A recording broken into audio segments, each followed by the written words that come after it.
स्वादिष्ट रेसिपीज पाहण्यासाठी चॅनलला सबस्क्राईब करा आणि न्यू व्हिडिओच्या नोटिफिकेशनसाठी प्लीज बेल आयकॉनवरती क्लिक करा.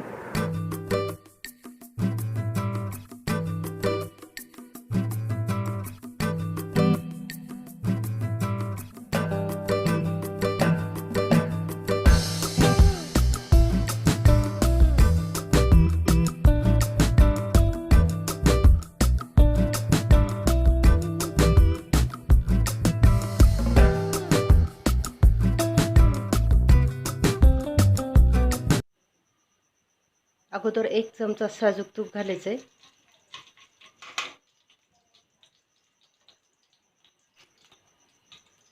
आणि इथे मी 500 ग्रॅम खवा घेतलेला आहे. हा मी मार्केटमधून आणलेला आहे. तुम्ही घरी पण दूध आटवून खवा बनवू शकता.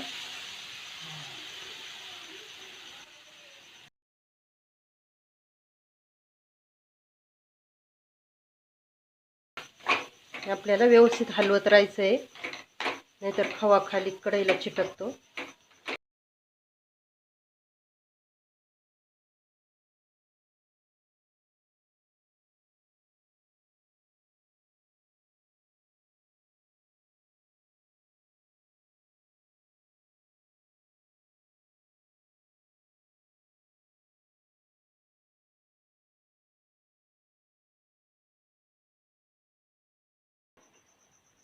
तुम्ही पाहू शकता खवा छान असं ओलसर झालेला आहे.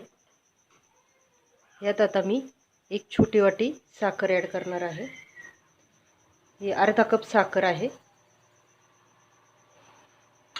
गोड तुम्ही तुमच्या आवडीप्रमाणे कमी जास्त करू शकता. मिक्स करून घ्यायचं व्यवस्थित. गॅसचा फ्लेम कमीच ठेवायचा आपल्याला.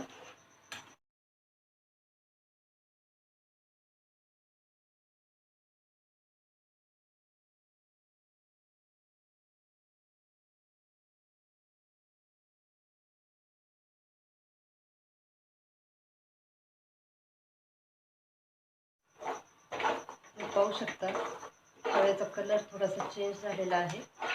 साखर टाकल्यामुळे थोडासा पातळ झालेला आहे. आपल्याला अजून 2-3 मिनिट व्यवस्थित खवा शिजवून घ्यायचा आहे. यात मी आता वेलची पूड घालणार आहे. थोडीशी साखर घालून मी वेलची पूड मिक्सरला वाटून घेतलेली आहे, ती घालायची.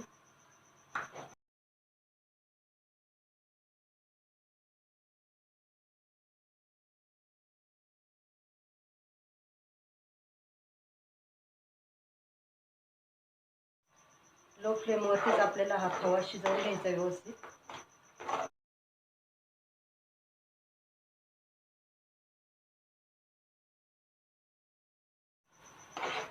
खवा छान जास्त वेळ शिजवून घेतला की पेढाही जास्त दिवस टिकतो.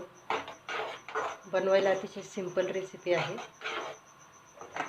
तुम्ही नक्की ट्राय करा आणि कशी झाली मला कमेंट करून जरूर कळवा.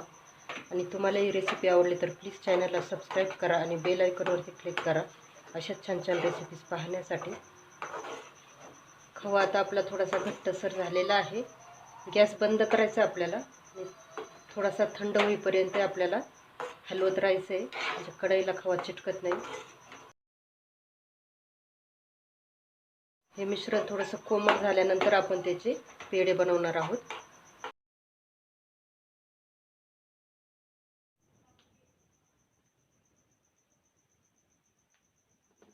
खवा आपला थंड झालेला आहे. तुम्ही पाहू शकता मस्त घट्टसर झालेला आहे.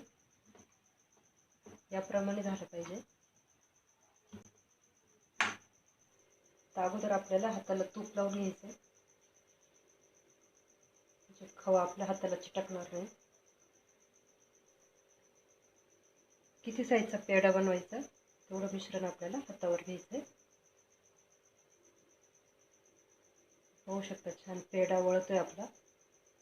मिश्रण आपलं छान झालेलं आहे. थोडंसं हाताने आपल्याला ते प्रेस करायचं आहे, मध्ये थोडंसं होल करायचं आहे, म्हणजे अगदी मार्केटमध्ये मिळतो त्याप्रमाणे आपण पेढा बनवणार आहोत. यावर मी थोडेसे बदामाचे कापणी सजवणार आहे.